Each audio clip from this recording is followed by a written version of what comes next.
Muito boa noite para você que nos acompanha aqui no canal do YouTube. E você já sabe, antes da gente ter esse bate-papo gostoso aqui com o meu convidado de hoje, eu preciso pedir que você se inscreva no canal, ative o sininho, comente muito esse conteúdo e compartilhe pelo menos com mais 2 empresários aí, porque você sabe que a gente já está chegando aí na 3ª temporada do podcast, já passaram mais de 70 empresários e empresárias aqui, então você sabe que o conteúdo aqui, eu falo que é tutano, você sabe que o conteúdo é um conteúdo que vai ser muito relevante para a sua vida como empresário e também para a vida aí da sua empresa. E a gente vai ter a honra hoje de...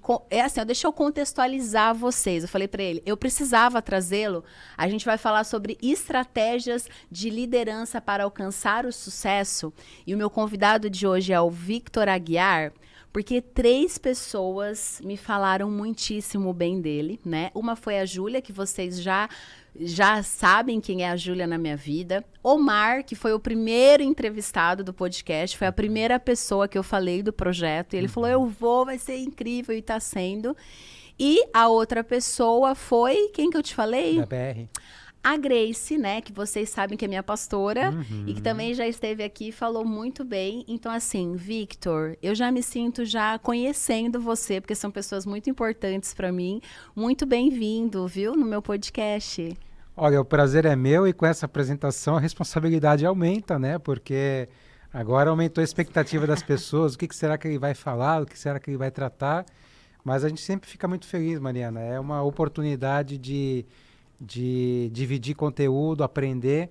Eu sempre falo que eu adoro o meu trabalho porque quando eu falo para as pessoas eu estou falando para mim mesmo. Que legal, que legal. E o Victor, né, ele é mentor de carreiras, então assim, é mentor de líderes, né, Isso. Tem um projeto incrível também, junto com o Omar, e também já falamos do Ricardo Dal Bosco, um grande abraço para você, já esteve aqui também, Victor também já fez trabalhos, né, com o Dal Bosco, e aí eu queria te perguntar já sobre como, eu quero conhecer um pouquinho de você, e depois a gente vai para o profissional, como que o Victor chega em Joinville e como que o Victor se posiciona, chegou nisso, né? Mentor de carreiras, mentor de líderes, porque não é fácil ser mentor de líderes, Com né? certeza. A gente sempre acha que a gente tá certo. Com certeza. Então, na verdade, um trabalho que eu fiz com o Ricardo Dal Bosco, um parceirão de negócios, foi meu orientando no mestrado, né? Foi meu aluno no mestrado profissional em design. Sempre foi auxiliar as pessoas a encontrarem os seus valores e o seu propósito de vida. Então, praticamente 100% dos profissionais que passaram pelo Dal Bosco, na mentoria LinkedIn, acabaram passando por mim. E esse é um processo que eu vivenciei há uns 15 anos, mais ou menos. Descobri os meus valores e o meu propósito de vida, que é contribuir com o progresso das pessoas. Uau. E é interessante, Mariana, que mesmo antes de eu descobrir esse propósito de vida, eu sempre fiz isso, porque minha carreira iniciou na área de vendas, eu fui gerente nacional e internacional de empresas multinacionais na área de ferramentas de usinagem, e nessa época eu já me preocupava muito que a equipe de vendas, principalmente os representantes, atingissem os resultados. Bacana, mas por quê? Porque isso impactava na comissão deles. Com certeza. Então eu estava muito preocupado e contribuir com o progresso das pessoas, sem saber disso. E aí um amigo me convidou para dar aula numa escola técnica em São Bernardo do Campo, uma das maiores na época, e eu fui dar aula e em paralelo eu fazia pós-graduação na Escola Superior de Propaganda e Marketing. Olha só. E aí eu vendo meus professores, eu disse assim, cara, é isso que eu quero para minha vida, eu quero ser professor. Ali já virou... Eu quero trabalhar com consultoria, com treinamento. Isso a gente tá falando, eu vou bater nesse papo. Isso a gente tá falando de quantos anos atrás? Que agora já é mais natural, agora né? é mais natural, Professor, mentoria. Tô falando de 1995. Uau! Eu tinha 26 anos, mais ou menos. Eu tô com 56, né? E aí surgiu a oportunidade de vir para Joinville como representante comercial da empresa na qual eu era gerente. Mas o meu foco dessa mudança era mudar de carreira. Então eu vim para cá como representante comercial, vendendo ferramentas para usinagem, que é uma coisa muito forte em Joinville, né? Sim. Joinville, na época... Acho que na época era até mais, né? Ou me corrija se eu... Não sei, eu estou desatualizado Tá. desse foco em específico, Ok. mas na época era o segundo maior polo metal mecânico. Então, assim, eu vim para cá como representante, montei uma empresa para pagar as contas, não era o que eu queria fazer. E já comecei a alavancar minha carreira na área da educação, da consultoria, do treinamento, bati na porta do Senai, do Senac, do Sebrae, e felizmente fui contratado pela Univille, né? E fiquei lá 26 anos. Uau. E fui desenvolvendo essa minha carreira na área de docência, aí já fiz meu mestrado na área de engenharia de produção, e aí depois eu fiz meu doutorado na área de psicologia, e aí foi quando deu um clique. Porque essa área da psicologia sempre foi uma área que me atraiu muito. Sempre chamou atenção. Isso, eu sou administrador por formação, e eu comecei a fazer uma faculdade de psicologia, mas na época não foi possível, eram outros tempos. E aí eu fiz o doutorado na área. E aí eu disse assim, nossa, isso me encanta demais. Como é que eu vou trabalhar com isso? Vou fazer uma faculdade de novo? Não, acabei o doutorado, eu acho que não tenho pique para isso. E aí eu fui estudar parapsicologia. Uau. E na parapsicologia eu descobri a hipnose. E me apaixonei por essa área e preparei a minha transição de carreira para este momento. Ou seja, eu efetivamente faço o que eu fiz. Eu preparei a minha transição de carreira. Uau. Então eu faço a mentoria de carreira no sentido das pessoas muitas vezes, eu estou infeliz com que estou infeliz com a minha carreira, estou infeliz com o que eu estou fazendo, estou infeliz com a minha profissão. E aí eu sempre pergunto, com a sua profissão ou com a sua ocupação? Uau. São duas coisas bem... Porque, por exemplo, eu sou administrador, particularmente eu nunca me encantei pela área da gestão financeira, mas a área de recursos humanos, marketing... Que também faz parte da administração. Faz parte da administração também, né? E aí, como eu falava há pouco, há uns 10 anos, mais ou menos, 8 anos, eu comecei a preparar minha transição de carreira e fui aos poucos deixando de lado a área do ensino e, mais recentemente, eu só trabalho, então, com a mentoria de carreira, a mentoria de lideranças e a hipnoterapia. Uau. Porque no meu processo de mentoria, a hipnoterapia está sempre presente. E isso tem sido um grande diferencial. Que legal. E assim, né, ouvindo o Victor falar, eu quero trazer isso, né, até para te contextualizar. A gente tem empresários que estão começando seus negócios, né, que têm acesso a esse conteúdo. E, gente, ele está falando de alguns anos que ele preparou para estar agora vivendo esse momento, com a certeza lá atrás do que ele queria ser. Mário, o que você está querendo dizer? Que tudo a gente tem um preço para pagar, né? E eu vejo assim, né? E como é um bate-papo, se tu achar outra coisa, fique à vontade, mas assim... A gente está vivendo num mundo tão imediatista. Isso. E ouvindo você falar, para você hoje chegar e falar assim, hoje eu só dou mentoria, você teve que... Construir isso. Né? Não só construir isso em termos de conhecimento e experiência, porque o profissional que verdadeiramente se declara mentor, ele tem que ter uma competência para poder orientar as pessoas. Uau. Na minha visão, e não que isso seja 100% correto, pode ter divergências, visão, né? Sim. A diferença do mentor e do coach é que o coach, normalmente, ele vai questionar, vai trabalhar com ferramentas para que você, a partir desses questionamentos e essas ferramentas, desenhe o seu caminho. Fantástico. O mentor, ele vai trabalhar com questões, ferramentas, mas ele vai falar assim, Mari, olha, na minha opinião, eu penso que o melhor caminho é esse. Orientação. Por exemplo, quando eu estou trabalhando com líderes, eu digo, Mari, eu acho que você tem que chamar o cara, põe na tua frente e fala, não concordo com você. É assim, assim, assim. Você tem que se colocar, você tem que mostrar o seu papel de líder. Então, a mentoria tem mais essa pegada do direcionamento, da troca de experiências, da sugestão.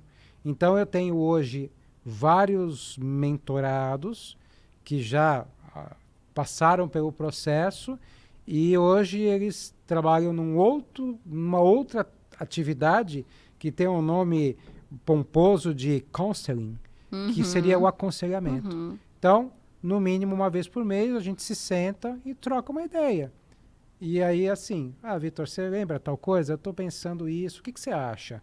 Olha, eu penso assim, eu concordo, eu discordo, minha sugestão é essa, né? Então, a pessoa tem que sentir confiança em ouvir este mentor Sim. e se aconselhar com essa pessoa. Sim, né? sim. Para você poder agregar valor Sim. efetivamente. Agora, eu queria te fazer uma pergunta. Você acha que a palavra mentor, ela banalizou nesses últimos tempos? É uma percepção minha? O que você acha? Porque assim, eu vi ali, gente, o currículo do Victor, eu falei, gente, não dá nem pra eu falar, vou ficar só um podcast falando do currículo dele. Ele estuda e estudou muito, né, pra hoje e pra estar com certeza liderando outros líderes, né? Porque líder não tem tempo pra perder. Exatamente. Então, se eles realmente ficam na sua frente, é porque tem um conteúdo de valor. Mas eu percebo que hoje todo mundo é mentor. Sim. E, gente, é a minha percepção, tá? Sim. Mas estou trazendo isso aqui Sim. na roda. Tu acha que deu uma banalizada? Qual é a sua opinião sobre isso? Da mesma forma que talvez há uns 20 anos banalizou o termo consultor, todo mundo virou consultor. Sim. E até a gente brincava na época que eu trabalhava no Sebrae, que você virava a esquina, pulava um consultor na tua frente, né? Então, isso aconteceu com o consultor, aconteceu com o coach, acontece agora no presente com o mentor, né? Então, na verdade, por mais que tenha banalizado, e eu concordo com você, quem estiver buscando um mentor vai avaliar se aquela pessoa pode efetivamente agregar valor para ele ou não. Sim, né? sim. E como tudo, como já passou, daqui a pouco passa e vai vir alguma outra coisa. E os que são muito bons, né, vão permanecer, né? Exatamente. Agora, eu queria te perguntar, é ousado, né, ser mentor de líderes? Da onde surgiu isso, assim? Porque você poderia ter seguido várias vertentes com o currículo que eu vi ali, Sim. né, no seu LinkedIn, mas da onde surgiu? Não, eu vou ser mentor de líderes mesmo, vou mentorear pessoas que já estão tendo sucesso para que elas tenham mais sucesso. Quando que virou essa chave para você? Na verdade, né, minha veia é da área de vendas. Né? Então, por mais que eu já tivesse decidido deixar um pouco de lado essa área de vendas... A venda não deixa a gente, as vendas né? não deixam a gente, não tem como fugir disso. E você que está nos assistindo aqui, se você tem essa coisa de vendas correndo nas tuas veias, se sinta felizardo, porque é um diferencial. É um diferencial nosso, é com um certeza. diferencial. Sim, né? Porque, sim. por exemplo, vou fugir um pouquinho da tua pergunta. Tranquilo. Porque, por exemplo, trabalhei muito tempo em projetos de extensão na universidade, com empreendedores, né, com mulheres em risco, mulheres em fator de risco. Então, a gente trabalhava desenvolvendo empreendedorismo nessas mulheres e tudo mais. E eu dava oficina de vendas. E assim, as pessoas falavam assim, mas eu tenho medo, eu não consigo, eu me sinto mal vendendo. Né? E vender é o teu carro-chefe. Sim. Todos nós vendemos. E, então, seguindo esse raciocínio e voltando para a tua pergunta, se a gente for pesquisar o que é pão quente, vendas e liderança. Uau. Isso é pão quente. Sim. Vendas e liderança. Então, nessa perspectiva, e já trabalhando com as pessoas, eu pensei, claro, é um desafio hoje a liderança, principalmente para as novas gerações. Sim. Principalmente para as novas gerações, que, lamentavelmente, as empresas fazem um péssimo serviço de não prepararem o líder. É verdade. Elas pegam lá uma pessoa de seus 20 anos, 22 anos, 25 anos, que tem uma competência técnica muitas vezes incrível na área digital, na área, sei lá, na área de vendas, inclusive. Sabe falar bem. Sabe falar bem. E ele vai ganhando, né? Visibilidade, e aí coloca uma equipe para ele coordenar. E aí isso não tinha nada a ver com ele. E o cara vai parar no consultório do psiquiatra. E vai sair ainda como um péssimo funcionário, porque aí se esquecem que ele já foi um bom vendedor, Isso, né? E aí ele vai ser demitido porque ele é um péssimo gestor. Exatamente, vem aquela velha história, né? Nem sempre um excelente vendedor vai ser um excelente gerente de vendas. Perfeito. E aí esse jovem fica agoniado, fica doente, por quê? Porque ele é comprometido. Ele quer que a coisa aconteça. É do resultado. A equipe não performa e ele fica ele se matando, fica ele sofrendo, fica ele carregando todo mundo nas costas. Sim, né? sim. Por quê? Além dele não ter o preparo, muitas vezes essas empresas não dão autonomia de ele, inclusive, Perfeito. mexer na equipe. Então, assim, puxa, eu tenho uma equipe de 5 pessoas, 2 não dá. Ah, mas é complicado, vamos dar uma chance. Aí dão uma chance para o cara fazer as coisas novas, aí quando ele quer romper, fazer o novo, ele não pode, exatamente. né? E aí fica tudo igual e ele é demitido como incompetente da exatamente. história, né? Então foi nessa perspectiva que eu entrei com a questão da mentoria de líderes. Sim. Né? E eu queria te perguntar uma coisa.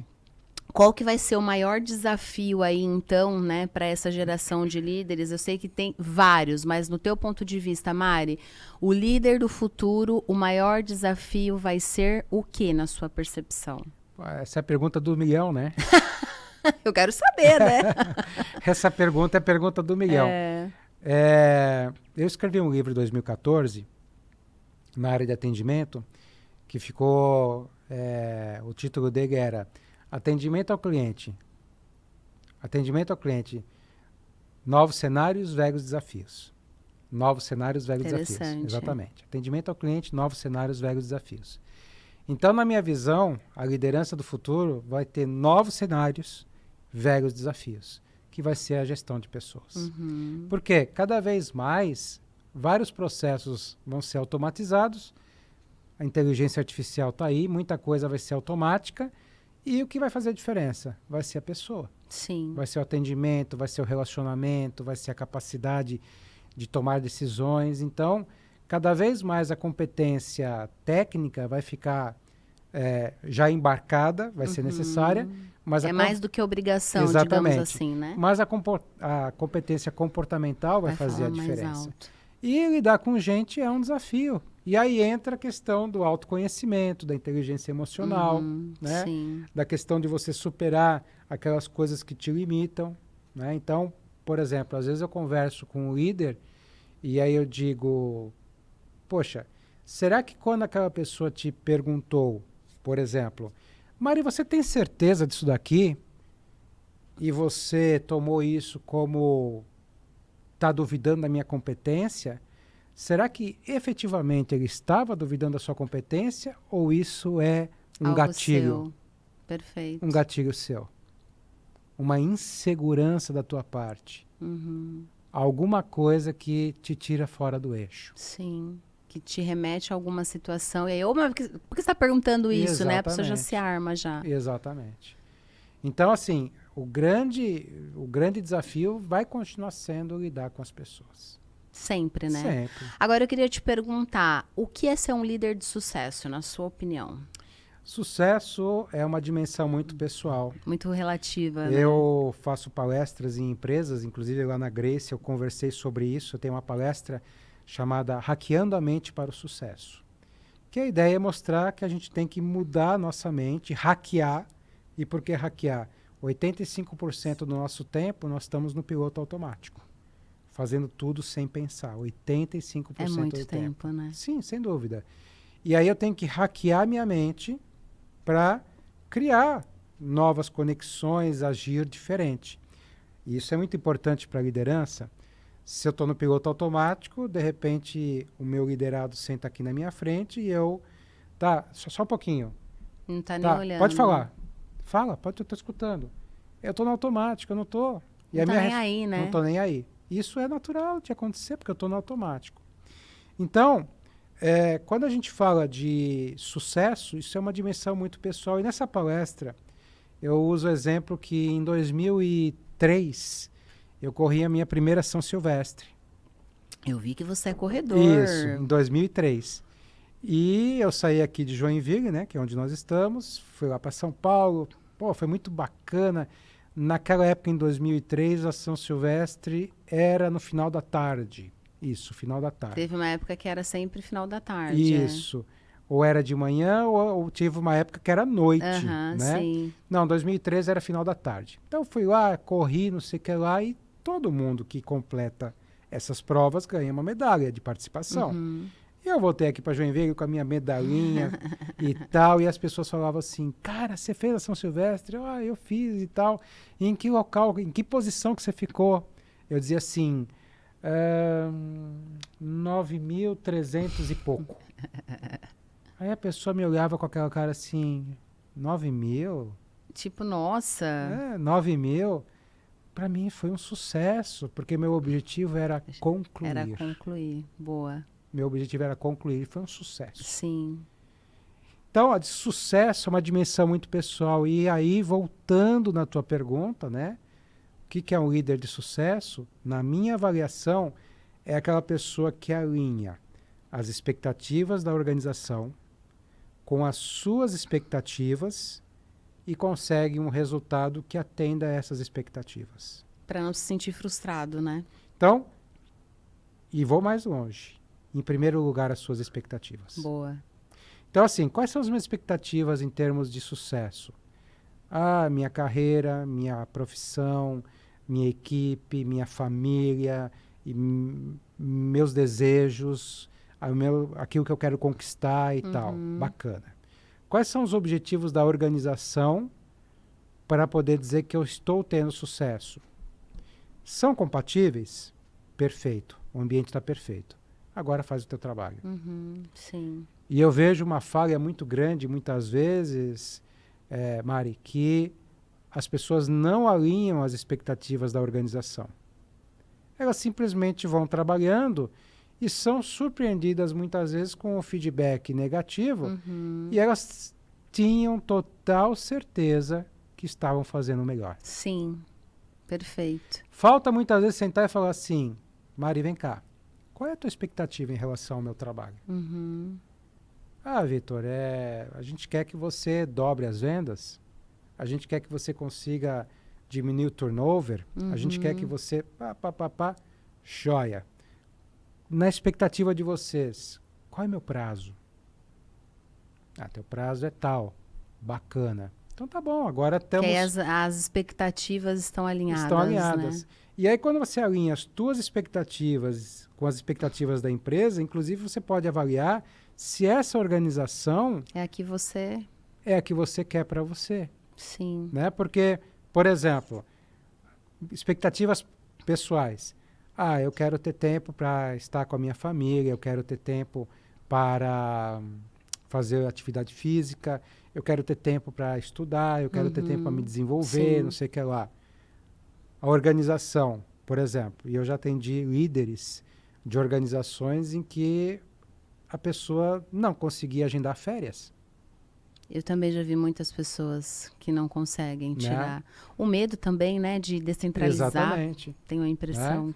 Eu já atendi líderes que, de repente, na organização, na posição que ele está, ele fica 24 horas por dia com o celular ligado.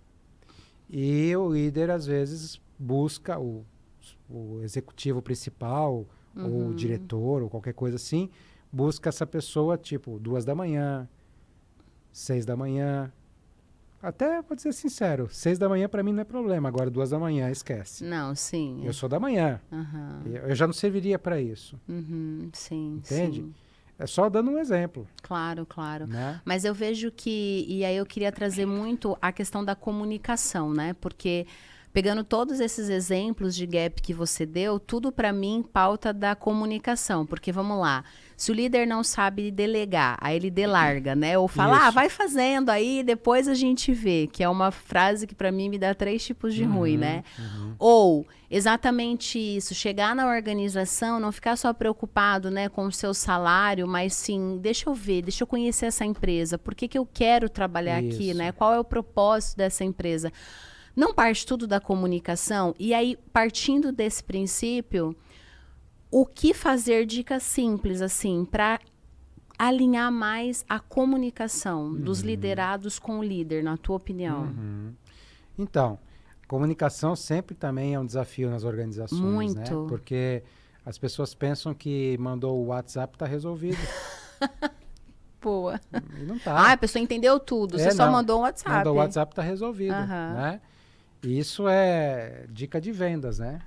Isso é dica de vendas. Por exemplo, hoje 90% dos meus clientes são por indicação. 90%. Eu tenho as minhas redes, claro, para as pessoas conhecerem e validarem aquela indicação que foi feita. Claro, claro. Mas mesmo assim, a pessoa me manda um WhatsApp, né? Eu vou lá e digo, oi, tudo bem? Agradeço o teu contato. Que bom. Ah, então nós temos um grande amigo em comum, que joia. Mas o que você está buscando exatamente? Por mais que a pessoa tenha falado, me indicaram para fazer a hipnose com você. Eu digo, mas o que você está buscando exatamente?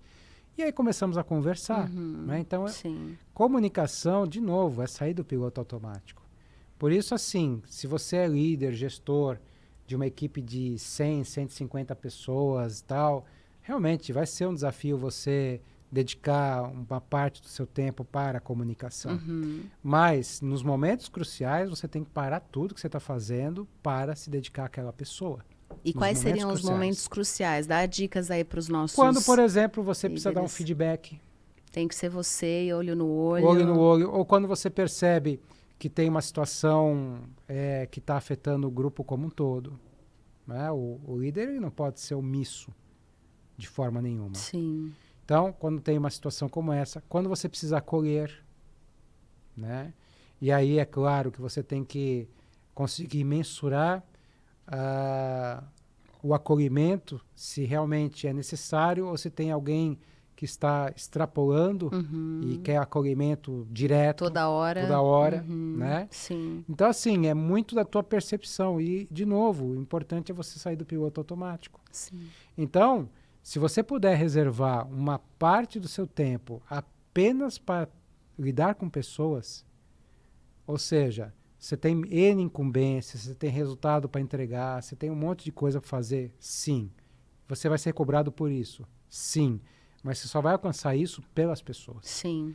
Então, precisa ter uma parte do teu tempo dedicada para isso. Eu ouvi um tempo atrás, a gente estava numa roda, né, de pessoas, assim, empresários, e uma mulher empresária me chamou muita atenção, que ela falou assim, nossa, mas eu fico tão cansada disso, porque às vezes a minha porta fica aberta, e aí todo mundo vem, quer conversar, e eu falei para ela, mas você já parou para ouvir, de fato, as pessoas? Porque se tá te doendo tanto, é que talvez você também não está tão, né, prestando atenção no que eles estão falando, porque eu acredito que essa comunicação também com o nosso liderado é você ouvir, porque ali você vai ter a medida, não só dele, mas do time. Faz sentido isso? Com certeza, né? Com certeza. De falar, opa, tem alguma coisa acontecendo. E tem que estar muito atento, né? Tem que estar muito atento. E entendendo que comunicação não é só o que a gente fala. O corpo, né? Comunicação é um conjunto. Então, por exemplo, às vezes você, líder, pensa, mas eu não estou tendo oportunidade de me comunicar com a equipe. Talvez não verbalmente,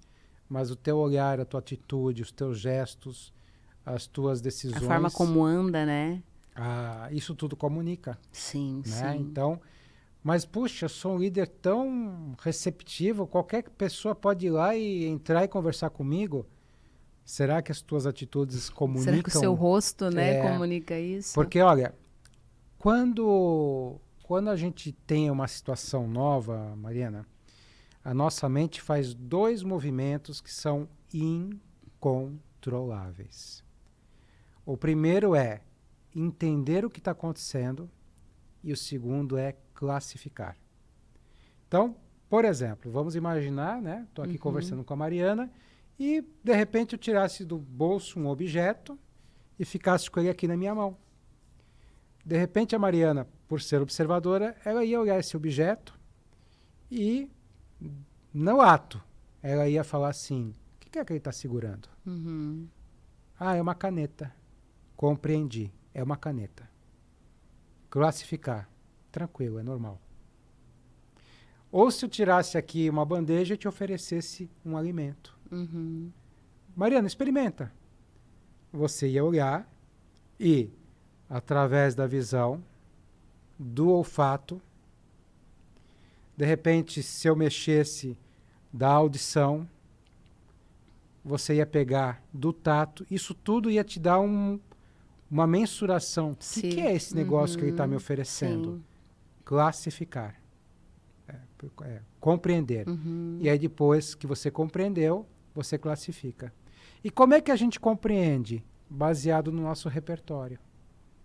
nas nossas experiências anteriores. Sim. Então, por exemplo, se eu sou um líder e, de repente, eu utilizei na minha empresa, durante um certo tempo, 10 estrangeiros de determinado país, não interessa de onde que é, e foi uma experiência péssima, Você nunca mais vai querer você contratar nunca mais ele. vai querer contratar aquele estrangeiro, seja ele, sei lá, de qualquer origem que seja, não vamos falar, não vamos falar nenhuma para não... Você já não fala, não quero mais estrangeiro. Exatamente. Porque é o teu repertório anterior, é o teu piloto automático. Sim. O que eu quero dizer com isso é que a partir de agora você vai ter que contratar estrangeiros? Não. Mas é você compreender que a tua mente age dessa forma. Então você pode achar que você está com a porta aberta e que todo mundo pode entrar e conversar com você, mas a tua cara fechada, o teu gesto, a forma como você reage, Já deixou claro que... já deixou claro que você não é aberto. Sim. Você não é acessível. É interessante isso. E tudo tem a ver com o nosso passado, né? Tudo. Como que Tudo. é totalmente, né, isso, assim. Faz muito sentido. Você falando assim, me veio alguns flashes. Mas eu quero falar sobre a hipnose. Mas você ia falar alguma coisa? Não, quero... eu só ia falar que realmente o nosso passado determina o nosso futuro. Totalmente. E muitas vezes, se a gente não se liberta, trava a gente no presente, né? Com certeza. Nos nossos medos, né? Com certeza. Queria falar sobre a hipnose. Eu estava lendo, confesso que é algo muito novo para mim, né? Falei isso pro Victor antes da gente. Falei, Victor, eu preciso entender um pouco mais, né? Eu queria que você explicasse para nós como você trabalha a hipnose dentro, né, dessa sua mentoria, Perfeito. dentro desse seu, né, toco profissional. Que hora que eu identifico isso? Fala um pouquinho para nós. Perfeito. Aliás, isso tem sido um diferencial do meu trabalho, inclusive falado por algumas pessoas que às vezes me acharam lá no LinkedIn. Poxa, eu achei muito bacana o teu trabalho, que eu vi um diferencial que você trabalha tanto com a parte técnica quanto a parte emocional. É isso? Eu digo, sim, é isso. Então, eu tenho a alegria de ter tido experiência profissional e ter trabalhado com muitas pessoas boas, no sentido de hoje poder conversar com os líderes sobre fluxo de caixa, sobre produtividade, sobre indicadores de desempenho, sobre inovação, parte técnica. Sim. Mas aí a gente faz, por exemplo, um exercício de desenvolvimento de visão de futuro, e aí a pessoa coloca, eu pergunto, quais são os limites que você vê para você alcançar essa visão de futuro, né? E aí a gente detecta uma insegurança, né? Apesar da pessoa ser o CEO de uma empresa, isso não tem nada de errado, ela tem insegurança, né? E essa insegurança, ela cobra um preço. Então, muitas vezes a pessoa não é 100%, não se sente 100% à vontade, porque ela tem a insegurança de poder explicitar ou poder fazer de determinada forma, né? E da onde vem essa insegurança? Então, geralmente, não é regra, mas a maior parte das nossas programações vem do 0 aos 7 anos de idade. Uma segunda etapa dos 7 aos 14. Fora isso, só se é alguma coisa extremamente traumática, que aí gera uma programação por conta de um trauma. Mas do 0 aos 7 anos é a fase crucial.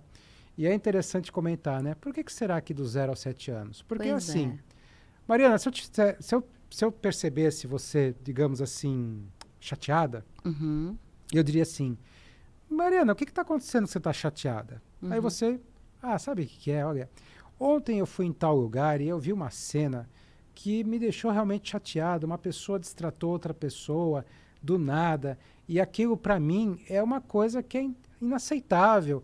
Ou seja, você elabora toda uma situação. Pega uma criancinha de 4 anos de idade e você fala assim, você está triste? Por que você está triste? Ela não consegue elaborar. Ela não tem a cognição para elaborar isso. Então, a maior parte das emoções do 0 aos 7 anos, a gente introjeta. A gente não explicita. Interessante. E introjeta. Então, pega uma criança que mora num lar onde papai e mamãe brigam, falam alto, aí bate a porta, aí fica na porta, um batendo, esmurrando, não sei o que lá. Terminou, por exemplo, eles estão de bem. Para o adulto é uma situação às vezes corriqueira. Não, e tipo, já passou, né? Já Mas passou. e a criança? E a criança? A criança começa primeiro tentando entender quem ele vai defender. Porque ele ficou polarizado. As duas pessoas que ele mais ama estão ali. Nossa, é Meu verdade. Deus do céu, quem é que eu vou defender? Aí depois ele vê que ele não tem capacidade de defender, porque ele é só uma criança. Uhum. Aí, de repente, ele ouviu assim, por exemplo, e eu ouvi muito isso, né? Talvez você também tenha ouvido. A hora que teu pai chegar, eu vou contar para ele. Várias vezes. Né? Então eles estão quebrando o pau. Aí ela fala assim, é culpa minha. Ela contou para ele. E ela contou para ele o quê? Ela contou para ele que come mais 2 balas. Aí por isso que ele pode ter ido embora, né? Aí a gente Por cria isso que ele pode histórias, ter ido né? embora. Exatamente. Né? Então, assim, é buscar isso. A terapia comportamental cognitiva, o TCC, faz isso muito bem também. Uhum. Outras terapias também. Mas a hipnose, por levar ao que a gente chama de estado alterado de consciência, que é algo natural da nossa mente, não tem nada de esotérico, religioso, é algo natural, a gente experimenta isso diariamente, Uhum. a gente vai fazer o que a gente chama de regressão. Uhum. E regressão é você voltar, por exemplo, ao dia anterior. Então, quando você fala assim, não, ontem de manhã eu vi tal coisa, você já está fazendo uma regressão. Só que é uma memória mais presente. Uhum. Só que tudo que a gente viveu na nossa vida, desde que a gente está na barriguinha da mamãe, está sendo gravado. E a nossa mente tem um recurso muito interessante, que é fazer a gente esquecer, para a gente poder ter a noção de passado, presente. Futuro. Uhum. Se eu não esquecesse o que já passou, eu teria dificuldade de entender se nós estamos agora nesse momento ou se isso é de antes ou qualquer coisa assim. Sim. Isso é um truque da nossa mente. A neurociência explica isso muito bem. Então, a gente não lembra. Você não lembra qual foi a roupa que você usou no seu aniversário de 5 anos de idade. Uhum. Mas tá aí dentro. E outra coisa muito interessante. Mariana, você não lembra o dia que alguém te pegou pela mão e falou assim, Mariana, presta atenção. Você vai atravessar a rua, olha para a direita, olha para a esquerda. Mas hoje, sem pensar, você pisa na calçada, Olha para a direita e olha para a esquerda. E você não consegue, mesmo que você estiver numa situação de pânico, você vai chegar no meio-fio, vai dar uma paradinha, olhar rápido, Eu olho várias vezes, porque faz muito sentido isso que você está falando. Uhum. Então, são as programações que a gente tem na nossa mente. Então, o que acontece? Eu pego lá um executivo, um CEO, que tem que se reunir com a equipe, e na noite anterior ele não dorme. Porque aquilo fica fervendo. Passa mal, né? Passa mal. E, lamentavelmente, hoje, muita gente recorre única e exclusivamente à medicação.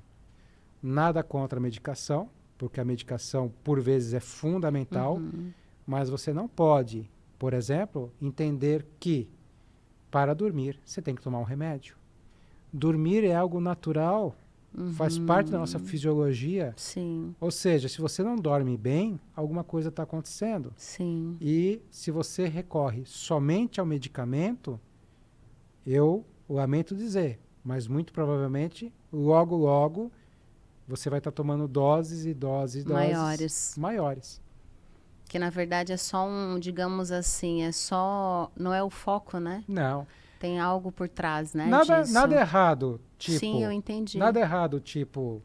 Nossa, eu vou fazer uma gravação com a Mariana. Meu Deus, tô com uma dorzinha de cabeça, que coisa chata. Vou lá, tomo um analgésico para resolver isso aqui. Para eu estar bem, para conversar com você. Sim. Mas, se toda vez... Todo dia. Tem alguma coisa errada. Sim. Tem alguma coisa errada. E... maior parte das doenças são psicossomáticas, é de fundo emocional. Então, assim, tem sido um grande diferencial no meu processo de mentoria esse olhar para o emocional. Legal. Estou atendendo agora um ex-executivo, presidente de uma companhia gigantesca, que ele se desligou faz mais ou menos uns 6 anos, né? A empresa encerrou as operações no Brasil, ele foi desligado, foi oferecido para ele uma oportunidade de empresas de recolocação, E ele me disse, né, narrando a situação da época. Ah, eu não quis fazer esse negócio de recolocação porque eu achei que não era para mim e tal, e ele resolveu empreender. Teve 3 experiências empreendedoras de insucesso. 5 anos depois, hoje, ele não acredita mais nele. Ele não acredita mais nele. E são programações, porque como é que funciona a nossa mente? Tô indo bem, tô indo bem, tô indo bem, sucesso, puf, caí. Vamos lá. Tô indo bem, tô indo bem, tô indo bem, tô indo bem, sucesso, puf, caí. Da próxima vez que você começa a se levantar, a tua mente querendo te preservar, para que você não sofra mais, ela diz assim, nem te anima. Nem tenta. Nem te anima, vai dar errado, você vai quebrar a cara de novo. Ou a queda vai ser maior, você vai sofrer, você lembra da dor que causou. Exatamente. Então hoje eu estou trabalhando na reconstrução da autoestima dele, da autoconfiança, e está sendo um processo, de certa forma, difícil. Mas se der tudo certo, nós vamos chegar lá. Que bom, eu espero A pessoa que tem que chegue. se permitir, né? Sim, até porque, né, eu sempre digo, né, que num processo desse de mentoria, eu nem sei se é 50-50, mas eu acho que é muito mais, né, do mentorado sair de lá e tomar atitudes, né, daquilo que você fala, né? Nos processos terapêuticos, tem um artigo científico que fala sobre isso. Nos processos terapêuticos, deixa eu buscar os números para não falar errado. Pode ser que eu cometa algum equívoco, mas é mais ou menos assim. 10% é a técnica utilizada, 10% é o papel do profissional terapeuta, 40% é a vontade, o empenho da pessoa que está se permitindo aquilo, e os outros 40% é o entorno da pessoa. Então, por exemplo, numa situação como essa, eu já fiz o diagnóstico, ele tem uma super vantagem que é a família toda apoia muito ele. Que isso já é, né, os 40% Exatamente. do processo. Porque, por exemplo, se de repente ele está aqui comigo no processo de mentoria, terminou, fechou a porta lá do home office dele, e ele chega na sala, seja lá quem for, esposa, o marido, seja lá o que for. E aí, o que tá fazendo? Ah, eu tô fazendo aquela mentoria. Ah, isso é bobagem. Você devia estar fazendo currículo e mandando. Tá perdendo tempo. Exatamente. Então, no processo terapêutico, 40, 10. Se eu não estou enganado. Mas é mais ou menos esse número. Agora, eu queria te perguntar, né? Isso é artigo científico. Depois, sabe o que eu até ia te falar? Se você achar, me marca nos stories e aí eu reposto na minha rede social. O que eu queria te perguntar? Autossabotagem, né? Que a gente estava falando. O porquê que a gente faz esse processo tem a ver também com essas experiências do passado? O que na tua perspectiva, né, mentoreando tantas pessoas, por que a gente se autossabota tanto? Na verdade, assim, no processo da hipnoterapia, nós não chamamos de crenças limitantes ou autossabotagem. A gente chama de senso de autoproteção. Senso de autoproteção. Então, o que acontece? Por exemplo, essa semana retrasada, estava trabalhando com uma pessoa e no processo da regressão, essa pessoa se viu, penso que com 10, 12 anos de idade, na sala de aula e um apagador voando. Na época dela isso era comum, na minha época isso era comum bater também. Na mão, né? Um apagador voando e acertando o coleguinha. E ela com o maior medo do mundo, essa pessoa com o maior medo do mundo, tá? Então, essa pessoa tem um registro emocional de sofrimento em dada situação. Registro emocional de sofrimento em dada situação. Então, quando hoje essa pessoa, uma adulta empresária, melhor, uma adulta executiva de 45 anos que lidera uma equipe gigantesca, ela se vê numa reunião com o board e começa uma situação de conflito, essa pessoa ela se anula. Porque a mente fala. Já lembra. A mente fala, eu não quero que você sofra. Eu não quero que você sofra. Fica quietinha que é mais confortável. Isso é o subconsciente trabalhando. Só que no consciente, é uma profissional, adulta e tudo mais, ela fala, eu tinha que ter me posicionado, caramba, que droga! Eu tinha que ter, exemplo, né? Tinha que ter batido na mesa e falado, não, concordo, mas eu não consegui. E isso começa a criar um sofrimento. É como se você quisesse e a tua mente te paralisasse. Mas ela te paralisa porque ela não quer que você sofra. Mas eu estou sofrendo, só que ela não reconhece esse sofrimento. Ela reconhece o sofrimento do teu registro emocional. Então, é senso de autoproteção. E esse senso de autoproteção, ele passa a existir ou por forte emoção, ou por repetição. Ou por figura de autoridade. Então, infelizmente, às vezes os pais cometem um erro. Você não vai ser nada na vida. Tava falando isso hoje, tava me maquiando lá, né, e falando, a gente tava conversando sobre isso. Eu ouvi muito essa frase na minha casa, do meu pai, né? Eu falo porque você já conhece a minha história, já zerei isso com meu pai, enfim, mas como isso era forte, assim, você não vai ser nada na vida. Ou por que você quer isso? Exatamente. Ah, é para que eu lembro de situações agora já, né, casada, enfim, ter na minha vida financeira. Por que vai trocar de carro de novo? Tá tão bom esse. Sabe, assim, e coisas que você fala, ai, será que eu devo trocar mesmo? Ah, acho que tá bom, né? Aí você já, você já trava um pouco na tomada da decisão, né? E infelizmente, as pessoas não têm a dimensão da sua fala, né? Então, esses tempos eu trabalhei com uma menina de 13 anos que a professora de matemática no colégio disse para ela alguma coisa assim, você não tem capacidade de fazer essa conta, você vai ser o quê? Cozinheira? Nossa. Né? Sem nenhum demérito para as nossas colegas que têm uma função importantíssima. A menina não queria mais para aula. A menina não queria mais para aula. A menina não queria mais, né, fazer nada, né? Por quê? Porque é uma figura de autoridade. Sim. E aí o sujeito tá mal e ele vai no médico e o médico fala assim, Mariana, você é uma pessoa ansiosa. Você é uma pessoa ansiosa, você tem ansiedade. Aí a pessoa fala, pronto, eu tenho ansiedade. Acabou.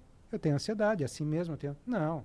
Mariana, você está ansiosa. Vamos entender por que você está ansiosa. Sim. Vamos trabalhar essa ansiedade que você está sentindo agora. Sim. Agora eu digo, você é ansiosa e você tem ansiedade? Pronto. Sim. Eu acabei de incorporar esse papel. E eu acredito, né, o Victor, que quando vem também essas sentenças de pessoas que a gente ama muito, né? Principalmente, de pessoas figura da autoridade. de pessoas que a gente fala assim, cara, você é a pessoa que eu mais, né? Isso em amizade, isso em família. Certeza. Como que isso a gente absorve sendo a nossa verdade absoluta, né? Exatamente. Até ontem não era a minha verdade absoluta. Sim. A pessoa fala, Acabou. vira uma verdade absoluta para você tão forte e dependendo da situação, como te enterra, né? Sem dúvida.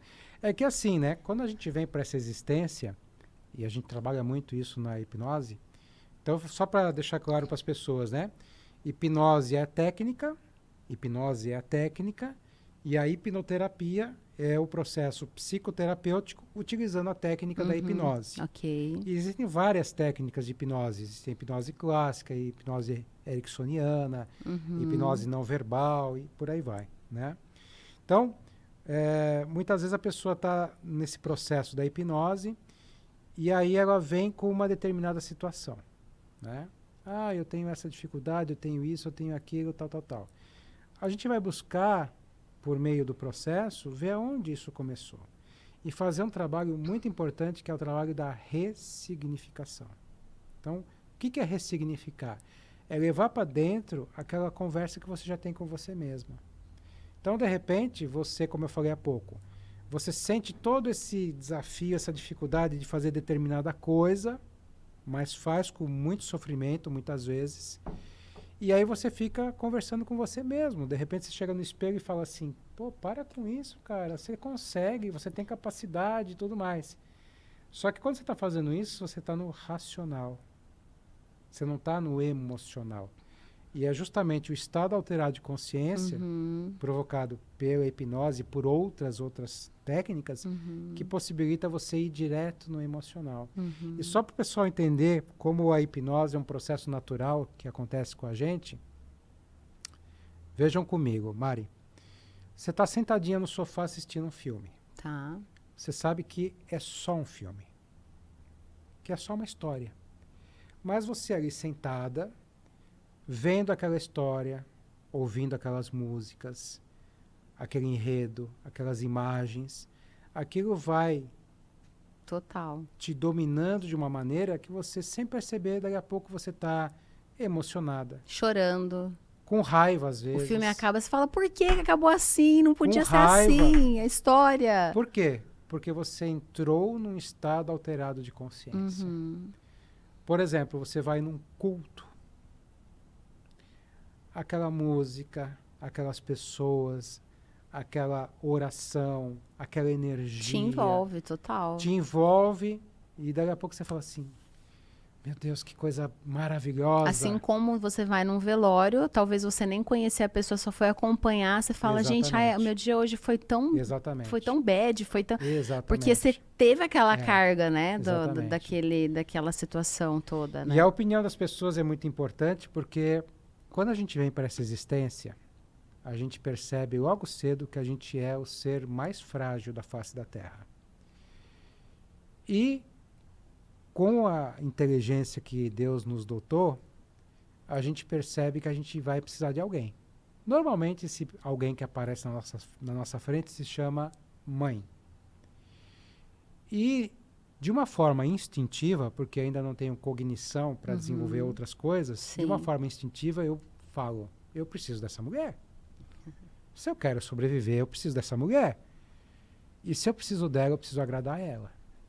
E eu vou, principalmente pelos neurônios espelho, percebendo que se eu faço um sorrisinho, ela fica feliz e ela fica mais perto de mim. E se eu faço tal coisa, eu consigo a atenção dela e a minha sobrevivência está garantida. Então eu já percebo que eu dependo das pessoas. E nesse enredo, rapidinho aparece uma outra pessoa, que eu percebo que essa pessoa que eu tô assim, desculpa a fala, né, pagando pau, né? Essa pessoa que é minha mãe, peraí, ela depende dele. Pelo menos parece que emocionalmente ela depende dele. Então, eu dependo dela, ela depende dele, logo eu dependo dele também. E eu começo a agradar ele também. Então, eu como ser humano, uma das primeiras coisas que eu desenvolvo é a percepção de ter que agradar as outras pessoas. Num segundo momento, eu vou para a escolinha, cada vez mais cedo, e eu percebo que isso se amplia. Quem que eu tenho que agradar? Isso se amplia. Até um ponto da minha vida que eu começo a perceber que eu não preciso agradar todo mundo, mas eu preciso agradar algumas pessoas, porque eu não vivo sozinho.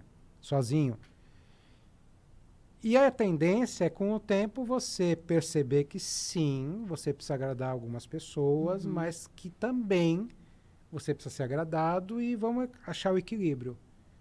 Porém, por algumas situações, tem gente que vai passar a vida toda entendendo que precisa agradar todo mundo. E aí fica se desagradando, e né? E a pessoa se anula. Se machucando. Exatamente. E isso cria crenças limitantes, isso cria situações que são muito complexas. Certo. Mas dá para resolver.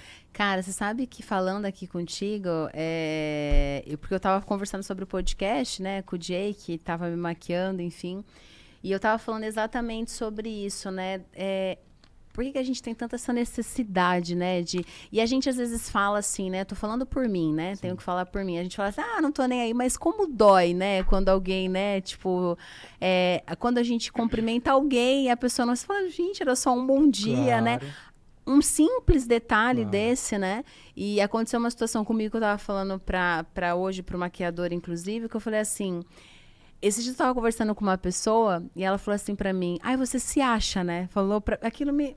Por quê? Ai, porque você fala que você é bonita, que você...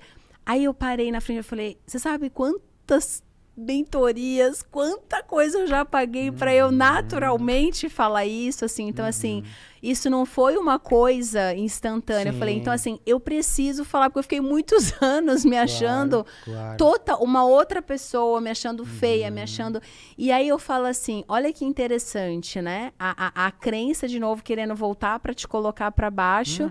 E aí, ao mesmo tempo, você só tá falando que você é bonito. Mas aí o outro, porque aí deve refletir nele, em algo dele, ele fala, você é muito arrogante. Geralmente, né? O que a gente não gosta nas pessoas é o que a gente não gosta na gente. Perfeito, perfeito. Ou o que nos falta, né? Sim, sim. E aí, então, papais e mamães que estão nos acompanhando, invistam muito tempo e muita energia em desenvolver a confiança e a segurança dos seus filhos. Uau. Isso não significa ser arrogante, isso não significa não considerar os outros, mas de uma forma que quando o teu filho chegar em casa, ele chegar em casa e falar assim, papai, hoje lá na escola o menino falou que eu sou gordinho. E aí você fala, e aí, filho? Ah, eu falei pra ele que é problema meu, que não tem nada a ver, qualquer coisa assim. Né? Eu tô usando um exemplo bem aleatório. Sim. Porque isso vai ser fundamental para você ter um adulto, um jovem, um adulto seguro, confiante, que se tiver alguma dificuldade vai vir conversar com você e ter segurança para fazer isso. Sim, que maravilhoso. E a gente já está chegando no nosso final. Né? Como foi bom conversar com você, que bate-papo gostoso. Agradeço. Espero que você tenha gostado de estar aqui, né? E vocês também, né? Claro, repetindo aí, se inscreva no canal, compartilha, ativa o sininho. E antes de eu me despedir, eu quero, né, passar a palavra para você falar aí, né, algo que toca no seu coração, para as pessoas que estão assistindo, né, e para as que assistirão, já que ficará gravado. Então você tem aí, fique à vontade. Olha, eu diria para você que se existe alguma coisa que te incomoda, você tem que buscar solucionar isso.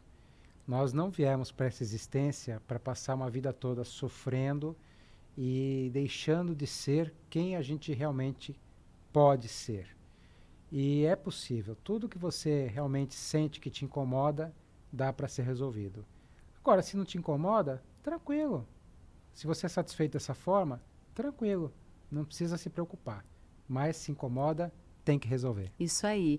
Ó, o Instagram do Victor passou em vários momentos aqui. Então, você que está tendo acesso a esse vídeo, vai lá depois no Instagram.